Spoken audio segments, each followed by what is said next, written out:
विद्यार्थियों, आप सभी का मैं इस वीडियो में स्वागत करता हूं। आइए देखते हैं आज हम लोग के पास कौन सा विषय है। तो यहाँ पर आप देख पा रहे हैं दीवानी और फौजदार मामले। आज हम लोग दीवानी और फौजदार मामले के बारे में विचार करेंगे। तो इससे पहले मैं यह बता दूं आप सभी को कि मैंने यह विषय क्यों लिया है। प्राय अखबार में हम लोग कई ऐसे खबर पढ़ते हैं जो न्यायालय की प्रक्रियाओं से संबंधित होते हैं और वह हमें समझ में नहीं आते हैं, और इसका परिणाम यह होता है कि पूरी खबर को हम लोग सही तरीके से नहीं समझ पाते हैं। और जब हम लोग पूरी खबर को सही तरीके से नहीं समझ पाते हैं तो उससे जुड़े तथ्यों को भी अपने मस्तिष्क में नहीं रख पाते हैं। तो जो आज का विषय है यह आप लोगों के लिए बुनियाद का काम करेगा। आप लोगों को न्यायपालिका से जुड़े खबरों को समझने में आसानी प्रदान करेगा, और यहाँ से जो प्रत्यक्ष रूप से प्रश्न पूछे जाएंगे वो तो अलग है ही।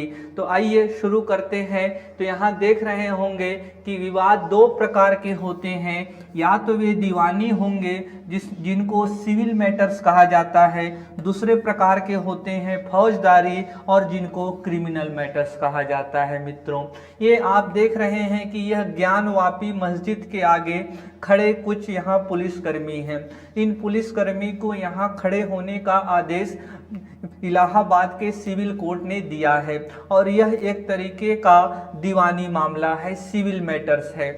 और ये जो आप नीचे देख रहे हैं यह एक फौजदारी मामला है। यह अपराध लूट खसोट से जुड़ा हुआ है। ये तो यहाँ पर आपको नवाज भाई दिख रहे हैं, क्योंकि इन्होंने एक सिनेमा में बम्बई में एक सीरियल किलर के जो रोल है वो इन्होंने किया था। तो ये दो तरीके के मामले आप देख रहे हैं। ये नीचे वाला फौजदारी है जो लूट खसोट हत्या किडनैपिंग से संबंधित होता है, और जो ये ऊपर वाला देख रहे हैं यह संपत्ति के अधिकार स्वामित्व के अधिकार से संबंधित होता है। तो आज हम लोग इस वीडियो में दीवानी मामले और फौजदारी मामले को समझने का प्रयास करेंगे। आगे बढ़ते हैं। सबसे पहले हम लोग समझेंगे दीवानी मामले को, और जैसा हम लोगों ने अभी जाना कि दीवानी मामले को सिविल मैटर्स या फिर सिविल डिस्प्यूट के नाम से भी जानते हैं। तो आइए पढ़ते हैं। दीवानी मामलों अथवा विवादों में पार्टियां अपना अधिकार जताती हैं अथवा अधिकार पर विवाद उत्पन्न करती हैं। तो जो दीवानी मामले होते हैं वे अधिकार से जुड़े होते हैं। कौन से अधिकार से? तो व्यक्तिगत अधिकार से। तो दीवानी मामले में आप अधिकार पर ज़्यादा जोर डालेंगे, और किसके अधिकार पर? तो व्यक्तिगत अधिकार पर। उदाहरण के लिए संपत्ति का अधिकार, स्वामित्व का अधिकार, right to property, right to ownership, और संपत्ति का बंटवारा, अनुबंध के अधिकार, कॉन्ट्रैक्ट्स राइट है। तो ये जो संपत्ति के अधिकार से जुड़े मामले हैं, जो स्वामित्व से जुड़े मामले हैं, जो अनुबंध से जुड़े मामले हैं, उनको हम लोग दीवानी मामले कहते हैं। और इसके लिए एक अलग से दीवानी अदालत होता है जो अधीनस्थ न्यायालय के तहत कार्य करता है। मित्रों, तो हम लोग को यह बात समझ में आना चाहिए। आइए इसको उदाहरण के माध्यम से हम लोग समझने का प्रयास करते हैं। तो ये आप देख रहे हैं, इनका नाम है वसूली भाई, और ये जो आप देख रहे हैं यह है माधव महोदय। माधव महोदय ने वसूली भाई से पैसे लिए, और हम भारतीय पैसे लेने के बाद भूल जाते हैं। पैसे लेने वाले को कहते हैं तू कौन है, तेरा नाम क्या? तो अब इन दोनों के बीच में जो संपत्ति का अधिकार है वह यहाँ आ गया है, क्योंकि माधव भाई ने वसूली भाई से पैसे लिए थे और वे उस पैसे को लौटा नहीं रहे हैं। जो वसूली भाई हैं बहुत ही डेंजरस हैं। आपको तस्वीर से जैसा नजर आ रहा होगा बहुत ही खतरनाक हैं। चूंकि ये न्यायालय व्यवस्था में विश्वास नहीं रखते हैं तो ये डायरेक्ट ही इनसे ले लेते हैं। अगर यह न्यायालय व्यवस्था में विश्वास रखते तो ये पहले एक वकील के पास जाते और वकील को अपनी पीड़ा बताते, फिर वकील उसको तय करता कि यह दीवानी मामला है कि फौजदारी मामला है। अगर दीवानी मामला होता तो वे दीवानी अदालत जाते, और अगर फौजदारी मामला होता यानी कि अगर क्रिमिनल मैटर्स होता तो वह फौजदारी अदालत जाते। तो आइए तो इसको आप समझेंगे। पैसा वसूली के मामले ये भी उदाहरण है, संपत्ति के मामले, मनाही के मामले, लापरवाही इत्यादि के मामले दीवानी मामले के कुछ उदाहरण हैं। दीवानी मामले निजी गलतियों से संबंधित होते हैं, जबकि फौजदारी मामले सार्वजनिक गलतियों से संबंधित होते हैं। तो आप यहाँ इस वाले को समझेंगे, ये बहुत महत्वपूर्ण है, क्योंकि यह हमें दीवानी मामले को फौजदारी से अलग करके समझाता है। जो दीवानी मामले होते हैं वह व्यक्तिगत होते हैं, यानी कि यह मामला केवल और केवल दोनों पक्षों के बीच में है। इस वसूली भाई से इसको क्या करना है, कोई लेना देना नहीं है, इसको भी कोई लेना देना नहीं है। माधव महोदय जी के साथ गोपाल महोदय थे, अजय देवगन साहब थे, उनको कोई लेना देना नहीं है। ये केवल दो पक्षों के बीच की बात है।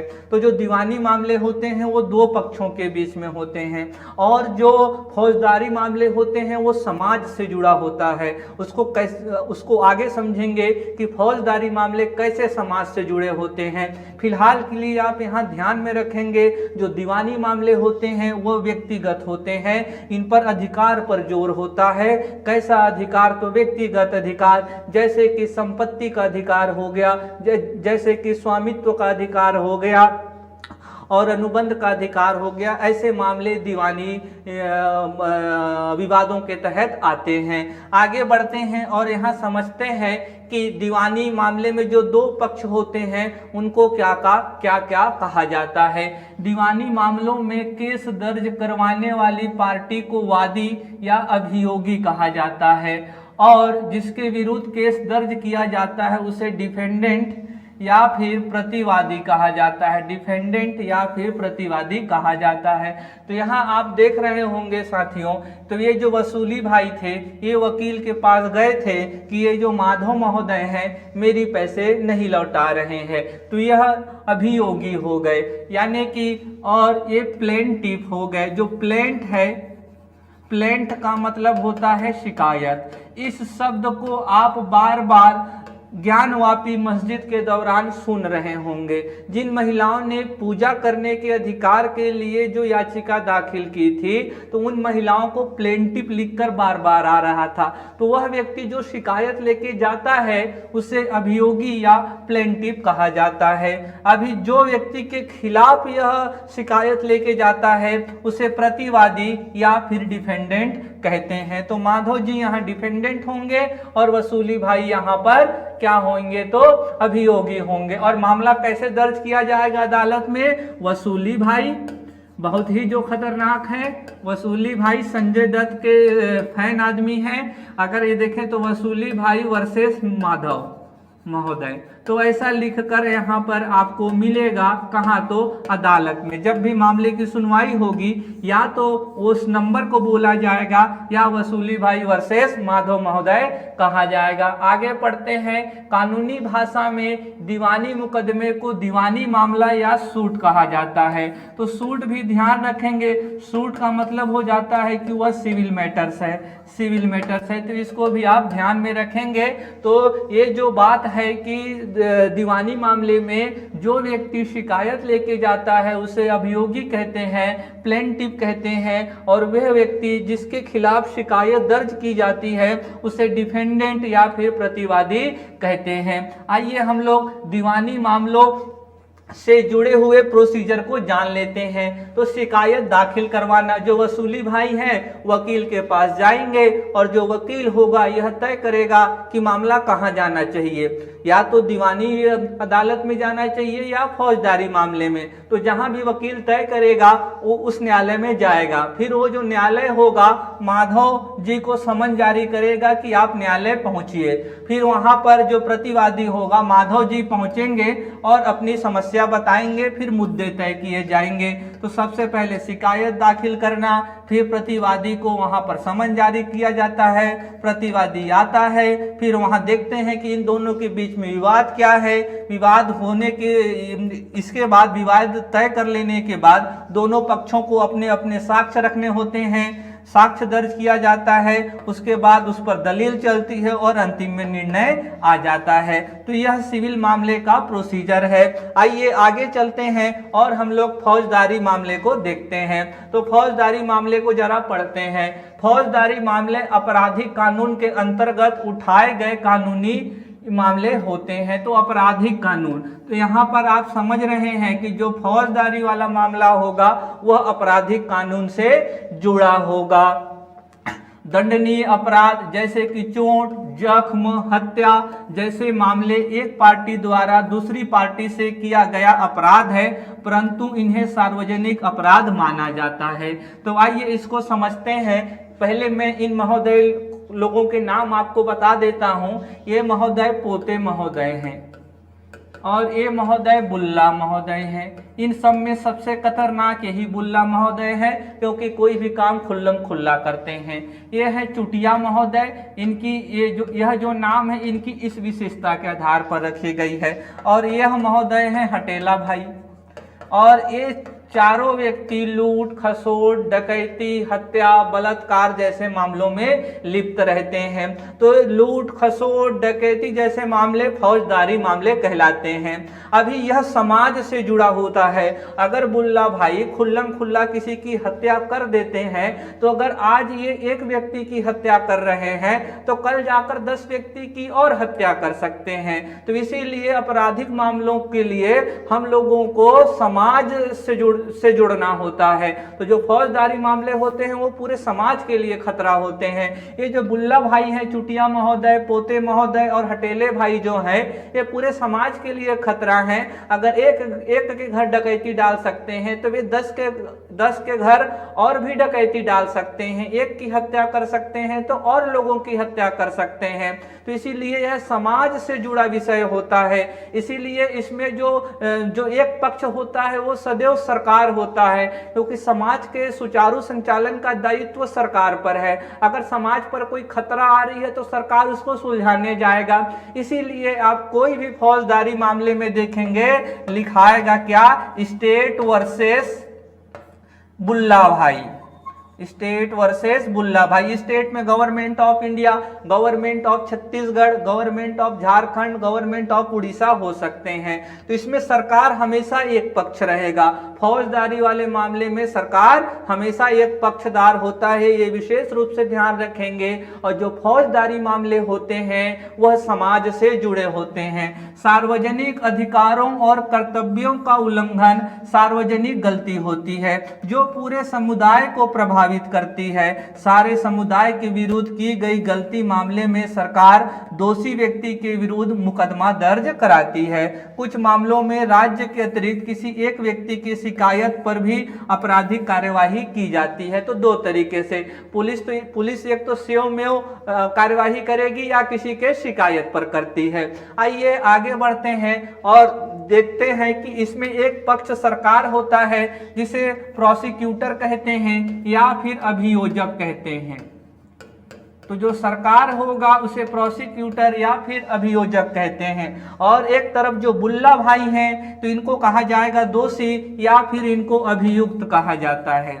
और इनके वकील को कहा जाता है डिफेंस, और इनके वकील को प्रोसिक्यूटर, और सरकार को कहेंगे अभियोजक। तो इसको भी आप विशेष रूप से ध्यान में रखेंगे। फौजदारी मामलों में राज्य पीड़ित व्यक्ति की ओर से दोषी व्यक्ति के विरुद्ध कानूनी कार्यवाही शुरू करता है। ये बुल्ला महोदय हैं, अगर किसी की हत्या कर देते हैं तो उस व्यक्ति की तरफ से सरकार सामने आएगा। क्यों? क्योंकि बुल्ला भाई पूरे समाज के लिए खतरा है। तो इसीलिए सरकार पीड़ित व्यक्ति की सहायता करती है और खुद को एक पक्ष मानकर चलती है। फौजदारी मामले किसी आपराधिक कृत्य से संबंधित होते हैं। यह अपराध सार्वजनिक गलती अथवा अपराध होता है।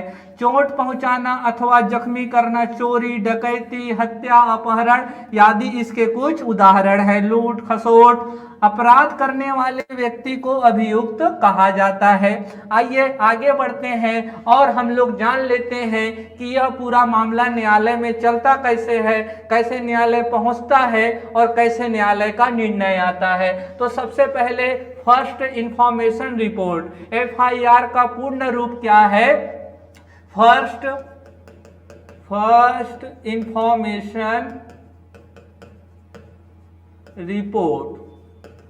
तो सबसे पहले फर्स्ट इंफॉर्मेशन रिपोर्ट दर्ज करती है पुलिस। यह दो तरीके से होगा, पुलिस खुद से कर सकती है, स्वयं में वो कर सकती है, या किसी के शिकायत पर कर सकती है। इस एफआईआर में जो भी प्रारंभिक सूचना होती हैं वो सभी व्यवस्थित रूप से दर्ज की जाती हैं। एफआईआर जैसे ही होता है वैसे ही पुलिस जांच शुरू कर देती है, लेकिन जांच शुरू करने के लिए एफआईआर दर्ज करना शुरू है तो सबसे पहले एफआईआर, उसके बाद जांच होगी, और जब जांच पूर्ण हो जाएगी पुलिस इस दौरान, जांच के दौरान लोगों से पूछताछ करती है, गवाहों को इकट्ठा करती है, साक्ष्यों को इकट्ठा करती है, और जब इतना सब कुछ हो जाता है जांच के बाद, और अगर उसको पुलिस को जांच के उपरांत अगर उसको यह एहसास होता है कि अपराध हुआ है तो वह चार्जशीट दाखिल कर देगी, आरोप पत्र दाखिल कर देगी। और अगर पुलिस जांच के बाद यह निर्णय लेती है कि अपराध नहीं हुआ है तो वहां पर क्लोजर रिपोर्ट दाखिल कर देता है। तो क्लोजर रिपोर्ट तब दाखिल होगा जब पुलिस को जांच के बाद यह एहसास होगा कि कोई अपराध नहीं हुआ है। अगर कोई अपराध हुआ है तो फिर चार्जशीट दाखिल किया जाता है। चार्जशीट में सारा कुछ लिखा होता है, अपराध कहाँ हुआ तो कौन किया, किसने किया, कब किया, कहाँ किया, किस हथियार से किया, मीन्स क्या थे, मोटिव्स क्या थे, अपॉर्चुनिटी क्या थी, तो सारे चीजों को यहाँ पर इसमें चार्जशीट में यानी कि आरोप पत्र में दाखिल किया जाता है। जब चार्जशीट बन जाता है फिर उसमें कौन कौन से चार्जेस लगेंगे, यानी आईपीसी के तहत या किसी कानून का उल्लंघन हुआ है तो कौन कौन सी धाराएं यहाँ लगाई जाती हैं। फ्रेमिंग ऑफ चार्जेस के बाद अब न्यायालय पहुंच गया, जैसी चार्जशीट बन जाती है मामला कहां पहुंच गया है तो न्यायालय पहुंच चुका है। फिर न्यायालय में आरोप तय की जाते हैं कि कौन कौन से आरोप लगेंगे। जैसी चार्जशीट हुआ पुलिस चार्जशीट लेके न्यायालय पहुंचती है, उधर जो जेल अधिकारी होते हैं दोषी को लेकर न्यायालय पहुंचते हैं। अब उस चार्जशीट के बाद यह देखा जाता है कि जो दोषी व्यक्ति है, जो बुल्ला भाई हैं, उन्होंने कौन कौन से कानून का उल्लंघन किया है, तो वहां पर फिर उस पे कौन कौन सी आईपीसी की या फिर किसी कानून के तहत जो भी उन्होंने उल्लंघन किया है वो धारा यहाँ लगाई जाती है। और फिर धारा लगाने के बाद जो प्रोसिक्यूशन होता है यानी कि जो गवर्नमेंट होते हैं, जो अभियोजक होता है वो साक्ष्य पेश करते हैं, और जब अभियोजक का साक्ष्य पेश हो जाएगा तो उसके बाद जो पीड़ित व्यक्ति होगा पीड़ित व्यक्ति नहीं कि जो हमला किया है बुल्ला भाई, तो ये तो सरकार ने अपना साक्ष्य दिया, सरकार तो खुद ही पीड़ित व्यक्ति की तरफ से आ रही है। तो और ये कौन है, बुल्ला भाई का बयान दर्ज किया जाएगा, गिल्टी कि नॉट गिल्टी पूछा जाएगा। इसके बाद वो अगर बुल्ला भाई कहते हैं नॉट गिल्टी तो जो उनके वकील हैं डिफेंस वो अपना साक्ष्य प्रस्तुत करेंगे, और फिर जब दोनों के साक्ष्य आ गए, अभियोजक का भी आ गया, अभियुक्त का भी आ गया, तो तर्क वितर्क होगा। फिर तर्क वितर्क के बाद जजमेंट आएगा, निर्णय आएगा। अभी निर्णय तो आ गया कि ये दोषी है, अगर यहां तक पता चल गया कि दोषी है, अगर दोषी नहीं है तो छूट जाएंगे, अगर दोषी है तो उन पर सजा अब उनको देना है तो सजा कौन सी दी जाए, तो सजा पर निर्णय होता है। और अंतिम में जाके अगर सजा पर निर्णय हो गया कि 10 साल 5 साल तो जेल चले जाएंगे, और अगर इस निर्णय से वे खुश नहीं हैं तो वो आगे की अदालत में जा सकते हैं। अगर अधीनस्थ न्यायालय में फैसला आया है तो उच्च न्यायालय में अपील कर सकते हैं, और अगर उच्च न्यायालय का निर्णय आया है तो सुप्रीम कोर्ट में जाके अपील कर सकते हैं। तो साथियों यह प्रोसीजर होता है फौजदारी मामले का, क्रिमिनल्स डिस्प्यूट्स का यह प्रोसीजर होता है। सबसे पहले एफआईआर, फिर इन्वेस्टिगेशन, फिर चार्जशीट, उसके बाद आरोप तय किए जाते हैं। आरोप तय करने के बाद जो अभियोजन पक्ष होता है वो अपना साक्ष्य प्रस्तुत करता है, फिर अभियुक्त का स्टेटमेंट रिकॉर्ड किया जाता है, फिर उसके साक्ष्य रखे जाते हैं, तर्क वितर्क होता है। फिर तर्क वितर्क के बाद न्यायालय निर्णय देता है कि दोषी है कि नहीं है। अगर दोषी नहीं है तो छोड़ दिया जाता है, दोषी है तो फिर तय किया जाता है सजा दी जाए तो कितनी सजा होनी चाहिए कानून के अनुसार। फिर अगर सजा दे देते हैं तो जेल चला जाता है। अगर जो अभियुक्त है बुल्ला भाई खुश नहीं है तो वो आगे की न्यायालय में जा सकते हैं और अपील दाखिल कर सकते हैं। तो साथियों आज के लिए बस इतना ही, धन्यवाद।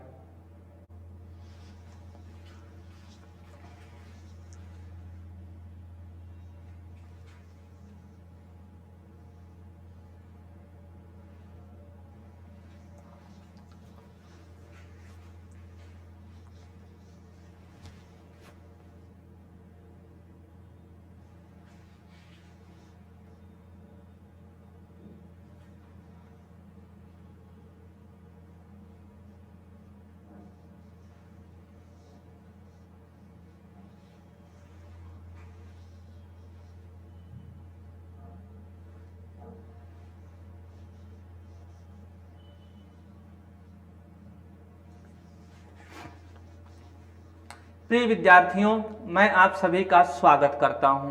आइए देखते हैं आज हम लोग का विषय क्या है। आज हम लोग का विषय है छत्तीसगढ़ के हमर लैब देश के लिए बन रहे हैं नजीर। तो आज हम लोग का विषय है हमर लैब। आज हम लोग हमर लैब के बारे में जानने का प्रयास करेंगे। क्यों देश भर के लिए यह उदाहरण के रूप में कार्य कर रहा है, इसमें ऐसी क्या विशेषता है, इसके पीछे के कारण को हम लोग जानने का आज प्रयास करेंगे। ये आप देख रहे हैं एक लैब की भी चित्र है हमर लैब की, और ये पाटन में खुला हुआ है। आइए इसको आगे बढ़ाते हैं और प्रारंभिक जानकारी को देखते हैं। तो सबसे पहले हम लोग देखते हैं कि हमर लैब क्या है। तो यहाँ लिखा हुआ है जिला अस्पतालों और सामुदायिक स्वास्थ्य केंद्रों में सस्ते दरों पर विभिन्न तरह की जांच की सुविधा प्रदान करने राष्ट्रीय स्वास्थ्य मिशन के तहत छत्तीसगढ़ द्वारा हमर लैब स्थापित किया गया है। छत्तीसगढ़ द्वारा हमर लैब स्थापित किया गया है। तो किस लिए जांच की सुविधा के लिए, किस लिए तो जांच की सुविधा के लिए। कहाँ कहाँ तो जिला अस्पताल में और सामुदायिक स्वास्थ्य केंद्र में, कम्युनिटी हेल्थ सेंटर में और डिस्ट्रिक्ट हॉस्पिटल में। तो इसका उद्देश्य क्या है साथियों, राष्ट्रीय स्वास्थ्य मिशन के तहत जिला अस्पतालों और सामुदायिक स्वास्थ्य केंद्रों में जांच की सुविधा सस्ते दरों पर उपलब्ध कराना है। यह इस हमर लैब के गठन के पीछे का उद्देश्य है। तो ये आप देख रहे हैं, यह जिला चिकित्सालय बैकुंठपुर जो जिला कोरिया छत्तीसगढ़ में स्थित है। एक ऐसे ही स्वास्थ्य केंद्र आप पाटन का देख रहे हैं। तो यह सामुदायिक स्वास्थ्य केंद्र होता है जो आमतौर पर ब्लॉक लेवल पर होता है, और यह जिला मुख्यालय में स्थित होता है, और इन्हीं दोनों पर हमर लैब स्थापित किए जाएंगे। आइए हमर लैब की महत्ता को एक उदाहरण के माध्यम से देखने का प्रयास करते हैं, तभी इसको हम लोग अच्छी तरीके से समझ सकते हैं। तो मानिए यह एक व्यक्ति है और यह व्यक्ति का नाम पांडुरंगा है। इस व्यक्ति का नाम पांडुरंगा है और यह व्यक्ति बीमार है इसीलिए आपको यह दुखी नजर आ रहा होगा। दरअसल ये जो पांडुरंगा है ये प्लम्बर हैं, और प्लम्बर के कार्य के दौरान ये पाइप से गिर जाते हैं और इनके खोपड़ी में, सर में चोट लग जाती है। सर में चोट लगते ही इनके घर वाले इनको प्राइमरी स्वास्थ्य केंद्र, प्राइमरी हेल्थ सेंटर लेकर जाते हैं। प्राइमरी हेल्थ सेंटर में तो एक डॉक्टर और एक ही नर्स होते हैं और सीमित मात्रा में वहाँ मेडिसिन होते हैं।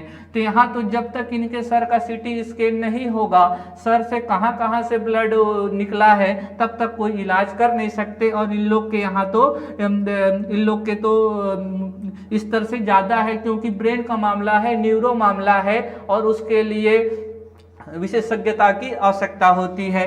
पीएससी वाले बोलेंगे आप कहाँ जाइए, HCSC जाइए, सामुदायिक स्वास्थ्य केंद्र जाइए। सामुदायिक स्वास्थ्य केंद्र में भी लैब की सुविधा अपर्याप्त रहती है। खून चेक अगर हो जाए तो बड़ी बात है, बाकी यहाँ पर ना तो सीटी स्कैन, ना ही MRI, ना ही ECG, ना ही ब्लड की सुविधाएं रहती हैं। CSC वाले कहाँ भेज देंगे तो डिस्ट्रिक्ट हॉस्पिटल। डिस्ट्रिक्ट हॉस्पिटल में कुछ सुविधाएं रहती हैं, लेकिन वहाँ लंबी बड़ी लाइन रहती है। तो ऐसे में पांडुरंगा जी सोचते हैं क्यों न निजी अस्पताल जाया जाए। तो निजी अस्पताल जाते हैं तो वहाँ फीस इतनी ज़्यादा रहती है क्योंकि ये तो प्लम्बर है, इनकी आय उतनी ज़्यादा है नहीं, और ये निजी अस्पताल में तो टेस्ट करा ही नहीं सकते क्योंकि जितना पैसा डिस्ट्रिक्ट हॉस्पिटल के लैब में लगता है उससे लगभग 10 से 12 गुना निजी अस्पतालों में लगता है। निजी अस्पताल में जो जांच के पैसे हैं, जो दर है, अलग अलग अस्पताल में अलग अलग लैब में आपको अलग अलग दिखाई देगी क्योंकि सरकार के पास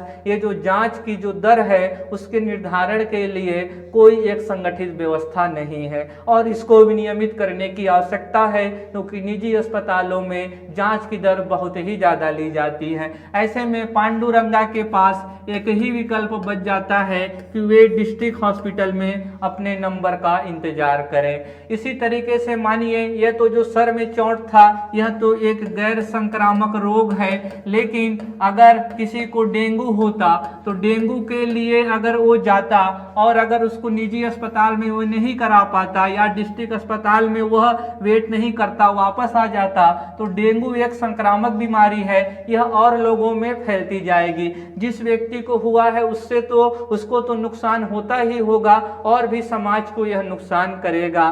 तो आप देख रहे हैं अगर CHC में और अगर यहाँ हमर लैब बन जाती है, अगर यहाँ लेबोरेटरी बनती है जो ECG, MRI, CT scan, ESG, खून का चेक सभी सुविधाएं देती हैं, तो एक तो और सस्ती दरों पर देती हैं, तो एक तो जो गरीब हैं, वे जो जिनका आय कम है, एक तो उनको लाभ होगा, वंचितों को लाभ होगा क्योंकि सस्ती दरों पर जांच उपलब्ध होंगे। किसी भी बीमारी की इलाज के लिए तो पहले जांच की ही आवश्यकता होती है। और दूसरा जो लाभ होगा कि बीमारियों का सरकार को सही समय पर पता चलेगा। अगर बीमारी सही समय पर पता नहीं चल पाती है तो समाज में वह फैलती रहती है और पूरे समाज को अपने प्रकोप में ले लेती है, और बीमारी पता ही नहीं चलेगा तो उसके लिए दवाई भी कैसे बनाएंगे। तो आज एक प्रमुख चुनौती भारतीय स्वास्थ्य प्रणाली में ये भी है कि बीमारियों के संसूचन के लिए हम लोगों को प्राइमरी हेल्थ सेंटर तक लैब को पहुंचाना होगा और इसी के तहत वंचितों को जांच की सुविधा और बीमारी के संसूचन के लिए, डिटेक्शन के लिए यह हमर लैब की शुरुआत की गई है। तो ध्यान रखेंगे कहाँ CHC में कम्युनिटी हेल्थ सेंटर, सामुदायिक स्वास्थ्य केंद्र और जिला अस्पताल में। तो ध्यान रखेंगे कहाँ तो जिला अस्पताल में और सामुदायिक स्वास्थ्य केंद्र में। अभी छत्तीसगढ़ के बजट वर्ष 2021-22 के अनुसार यहाँ का जो जिला अस्पतालों की संख्या है वो 26 है और सामुदायिक स्वास्थ्य केंद्रों की संख्या 170 है और प्राथमिक स्वास्थ्य केंद्रों की संख्या 792 है, क्योंकि पिरामिड के जैसा बनेगा। सबसे ज़्यादा 792 PSC, उसके बाद 170 यहाँ पर क्या आ जाएगा तो CHC प्राथमिक स्वास्थ्य केंद्र, सामुदायिक स्वास्थ्य केंद्र और 26 आ जाएगा जिला स्वास्थ्य केंद्र। तो पिरामिड के जैसा बनता है, सबसे ज़्यादा, सबसे कम, ऊपर सबसे कम। आइए इससे जुड़े तथ्यों को जान लेते हैं, लेकिन अपने दिमाग में जरूर रखिए हमर लैब के उद्देश्य क्या है। तो वंचितों को सस्ती दरों पर जांच की सुविधाएं उपलब्ध कराना और बीमारियों का संसूचन करना, और यहाँ पर कहाँ तो जिला अस्पतालों में और कहाँ तो सामुदायिक स्वास्थ्य केंद्रों में। आगे बढ़ते हैं तो योजना राष्ट्रीय स्वास्थ्य मिशन के तहत चलाया जा रहा है और विभाग क्या है, नाम से ही समझ में आ रहा है, स्वास्थ्य एवं परिवार कल्याण विभाग। विस्तार कहाँ तक है, यह तो अभी छत्तीसगढ़ के 9 जिला में ही उत्पन्न हो पाया है।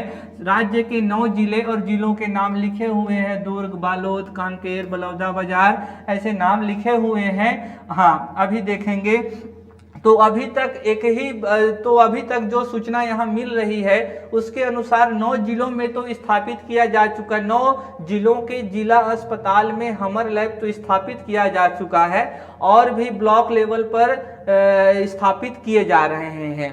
तो जो पहला ब्लॉक लेवल पर जो स्थापित हुआ हमर लैब वह था पाटन में। वह क्या था, तो पाटन में। पाटन के सामुदायिक स्वास्थ्य केंद्र में पहली बार हमर लैब को स्थापित किया गया। और जैसे ही सामुदायिक स्वास्थ्य केंद्र में हमर लैब की स्थापना हुई, सामुदायिक स्वास्थ्य केंद्र पाटन देश का पहला ब्लॉक पब्लिक हेल्थ यूनिट बन गया है। केंद्र सरकार देश भर में 3382 ब्लॉक पब्लिक हेल्थ यूनिट स्थापित करने वाली है, स्थापित करने की योजना है केंद्र सरकार की।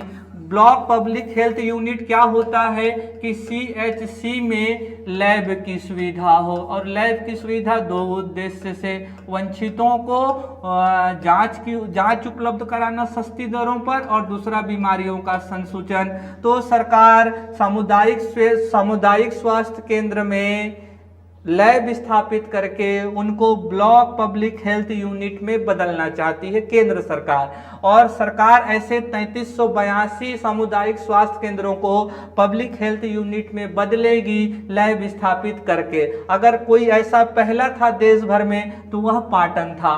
पाटन के सामुदायिक स्वास्थ्य केंद्र में जैसे ही हमर लैब की स्थापना हुई, वह देश का पहला पब्लिक हेल्थ यूनिट बन गया। आगे देखते हैं। और छत्तीसगढ़ के 9 जिलों में अभी जो भी सरकार से सूचना मिल रही है, तो 9 जिलों में हमर लैब स्थापित किया जा चुका है। जांच की उपलब्धता देख लेते हैं। जिला चिकित्सालय के हमर लैब में 120 प्रकार के जांच उपलब्ध होंगे, जबकि सामुदायिक स्वास्थ्य केंद्रों के लैब में 50 तरीके की जांच सुविधाएं उपलब्ध होंगी।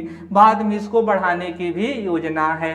तो साथियों, यह हमर लैब से जुड़ी जानकारी थी आप लोगों के लिए कि यह योजना क्या है, इसका उद्देश्य क्या है, कहाँ चलाया जा रहा है, और अगर पाटन को देश का पहला ब्लॉक पब्लिक हेल्थ यूनिट घोषित किया गया है तो उसका मतलब क्या है। और जो जिला अस्पताल पर हमर लैब होंगे वहाँ 120 प्रकार की जांच सुविधा है, और जो सामुदायिक स्वास्थ्य केंद्रों में जो हमर लैब स्थापित किया जाएगा वहाँ 50 प्रकार की है जांच सुविधाएं। कौन सा विभाग इन्वॉल्व है, कौन सा मिशन है, इन सारे तथ्यों को आप अपने मस्तिष्क में जरूर रखिएगा, क्योंकि हमर लैब से सीधे सीधे प्रारंभिक परीक्षा में प्रश्न आ सकते हैं, और मुख्य परीक्षा में यह आप हमर लैब का उदाहरण देकर अपने उत्तर को मजबूत बना सकते हैं, दूसरों से बेहतर बना सकते हैं।